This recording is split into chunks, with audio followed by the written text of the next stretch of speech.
A few commenters have asked to see a rig rundown of what I run at some of my shows, so I decided to give it a shot at my most recent show. Naturally, there were a bunch of issues during setup that soaked up all my extra time and forced me to just grab clips right before teardown, so it's a little bit of a weird style of rig rundown, but I'm going to go ahead and roll with it. So we'll start off by taking a look at all the fixtures we used in the show. We were at a local small club called Jurgles. They have their own rig made up of some old but totally usable Elation LED pars and some Q-Pix blinders attached to the trussing surrounding the stage. Then they had some Source 4s and Source 4 Juniors above the crowd. Now, unfortunately, we didn't really have any way to access those Source 4s to focus them, so they're not ideal, but we got by with how they were. So moving on to my personal fixtures, we've got the 4ADJ Focus Spot 4Zs up on top of these truss towers. These guys are my workhorses for basically all my shows. They're small, they're light, they're bright, and they're full of impact and just versatility. You'll notice we have these truss towers warmed with some cheap little monoprice LED pars. This was a last second addition we decided to go ahead and try. They look great, but I forgot to map their group master to a fader on my MIDI controller, so I didn't have a way to quickly dim them. So now and then they gave away some of my sneaky color changes, but oh well. Moving down to the ground, we have the 4 Sharpie clones that I fixed in another video. They're just sitting side by side on some flight cases, so super simple. And in terms of fixtures, that's it. The name of the game of this rig is simplicity and minimal transportation size. So the whole rig fits in a standard cargo van with plenty of room to spare for our video rig or PA should we need to bring them. The entire rig is ground stacked, including our upstage and downstage washers that we didn't have here. But this allows us to take this rig basically anywhere without having to worry about like fly systems at the venue that they may or may not have or anything like that. This rig can be set up and torn down real fast by me and just one stagehand, so it keeps costs real low. We did provide atmosphere for this show with these 2 hazers from Rockville. I've been pretty impressed with these. They are dirt cheap and they do a decent job. So having a look at controls, at front of house we're running MA3 on PC on a laptop. That's being controlled by a few APCs via Show Cockpit and a little touch monitor. You can see my screens are set up a little goofy. I was trying a new control scheme and I'm still working on developing that. But the laptop is connected to the node rack on stage with a single Cat5 run. Now this node rack is packed with all sorts of goodies. It has the backbone of our show network in it, and that's just a little MikroTik router and a gigabit switch. But the star of the show in here is this MA3 on PC 2K node, which is basically just unlocking parameters. We rarely use it for any actual interfacing. Now, just a quick note, if you're looking to unlock parameters in MA with a node, you have to purchase the on-PC version of the nodes. The slightly cheaper standard ones will not unlock parameters in MA, so if you don't have any MA hardware that unlocks parameters, you won't be able to put out DMX. The bulk of the DMX interfacing is handled by this DMX King 4-port node. I chose the DIN version since it's tucked away in this rack, but the standard version is identical in every way aside from form factor. That Red Cat 5 is running off to another DMX King node, which is interfacing with the house rig. It's pretty dusty back here. And that's it! Really, there's not a lot of gear in this rig. Considering the low cost and the small size of this rig, I'm pretty happy with the results. I'll leave you with just a few highlights of the show, so you can have a look at them for yourself.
last night was dead.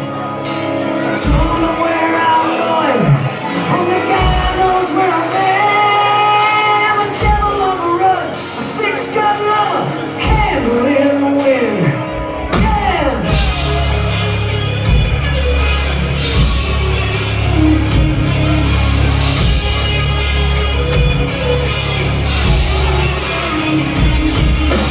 Going into this world, well, they say you're born to sin. Well, at least you gave me something I didn't have to steal or have to win. You tell me that I want it, and I want it bad. I'm a coach in your stable, I'm a king, what's the hell? Just catch me if you can.